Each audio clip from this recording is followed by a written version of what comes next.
Makan telur full 1 minggu yakin deh tinggi badan bakalan nambah. Betul apa enggak sih? Ini real apa enggak? Apakah udah ada yang membuktikan? Nah, kalau dari pengalaman saya sendiri, dulu kan saya pernah program ya selama 3 tahun di umur 14, 15, 16 tahun.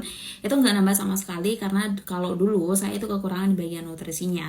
Nah, tapi waktu itu setelah saya melengkapi nutrisinya, ya saya program akhirnya di usia 18 itu nambah 1 minggu 2 cm. Nah, apakah nutrisinya saya dengan konsumsi atau makan telur full dalam 1 minggu gitu. Nah, kalau nggak bahas soal telur sendiri, sebenarnya memang telur itu ada kandungan kalsium dan proteinnya juga. Dan memang untuk kita program salah satu nutrisi yang kita perluin adalah kalsium dan protein juga.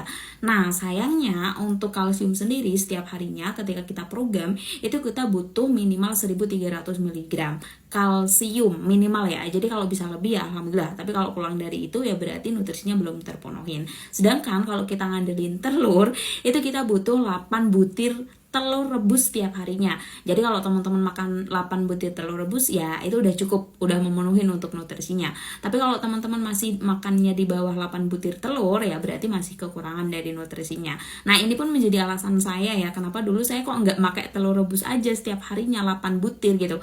Karena jujur saya nggak kuat kalau 8 butir ya telur rebus setiap hari yang harus saya makan gitu. Saya makan 3 butir aja tuh udah bersyukur banget gitu bisa kemakan gitu ya. Karena di mulut tuh nggak enak kalau kebanyakan makan telur rebus, terus juga sendawanya jadi sendawa bau telur gitu. Nah, akhirnya waktu itu saya nyari jalan yang aman yang menurut saya bisa membuat saya nyaman gitu. Waktu itu saya konsumsi suplemen herbal yang dalam 1 kali kita konsumsi itu udah mengandung 1300 mg kalsium. Jadi udah memenuhi dari segi nutrisinya ya. Akhirnya ya terbukti waktu itu program saya di usia 18 tahun itu nambah 2 cm dalam 1 minggu tanpa saya harus membuat tubuh saya itu nggak nyaman. Karena kalau saya harus makan telur rebus 8 butir setiap harinya, jujur di aku ya, di saya sendiri tuh saya nggak nyaman banget.